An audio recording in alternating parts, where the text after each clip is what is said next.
ప్రతిఘటన టీవీకి స్వాగతం. క్షణక్షణం మీకోసం. మేడారం సమ్మక్క సారక్క జాతరపై ఎంసీహెచ్ఆర్డీలో మంగళవారం సాయంత్రం మంత్రుల సమీక్ష సమావేశం నిర్వహించారు. సమీక్ష సమావేశంలో మంత్రులు రవాణా, బీసీ సంక్షేమ శాఖ మంత్రి పొన్నం ప్రభాకర్, పంచాయతీరాజ్ శాఖ మంత్రి సీతక్క, రెవెన్యూ శాఖ మంత్రి పొంగులేటి శ్రీనివాసరెడ్డి, దేవాదాయ శాఖ మంత్రి కొండ సురేఖ, సిఎస్ శాంతికుమారి, డీజీపీ రవిగుప్తా, వివిధ శాఖల ఉన్నతాధికారులు పాల్గొన్నారు. సమీక్ష సమావేశంలో రవాణా అండ్ బీసీ సంక్షేమ శాఖ మంత్రి పొన్నం ప్రభాకర్ జిల్లా కలెక్టర్ అధికారులకు మేడారం జాతర పనులు త్వరితగతిన పూర్తి కావడానికి అధికారులకు వర్క్ అసైన్ చేశారు. 28లోపు అన్ని పనులు పూర్తి అవుతాయని, గతంలో అక్కడ పనిచేసిన అధికారులకు ట్రాఫిక్ జామ్, రూట్ క్లియరెన్స్ కోసం నోడల్ ఆఫీసర్కి బాధ్యతలు అప్పగిస్తున్నామన్నారు. కోట్లాది మంది భక్తులు వచ్చే జాతరలో ప్రధానంగా ట్రాఫిక్ కష్టాలు లేకుండా చూసుకోవాలన్నారు.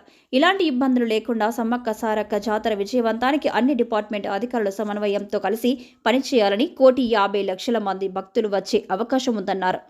అంతేకాకుండా మహాలక్ష్మి పథకం ద్వారా భక్తుల రద్దీ భారీగా పెరిగే అవకాశం ఉంది.